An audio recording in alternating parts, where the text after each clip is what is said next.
Hello everyone, आज मी तुम्हाला माझ्या पहिल्या ब्लॉगबद्दल माहिती देणार आहे, जो मी आज बनवतीये.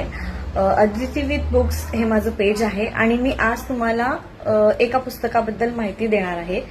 ते पुस्तक आहे राजा राक्षसांचा रावण. शरद तांदळे यांनी लिहिलेलं हे पुस्तक आहे. मला असं वाटतं की एकदा तरी तुम्ही सगळ्यांनी हे पुस्तक वाचावं. रावणाच्या जीवनपटावर आधारित हे पुस्तक आहे.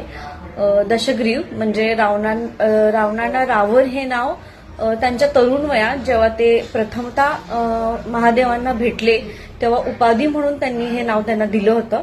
पण त्यांचं पूर्वीचं जन्मतःचं नाव जे त्यांच्या आईंनी त्यांना दिलं होतं ते नाव होतं दशग्रीव किंवा दशानन. दशानन म्हणजे दशग्रीव हे त्यांचं पहिलं नाव. दशानन हे नाव कसं पडलं हेही या पुस्तकात दिलेलं आहे.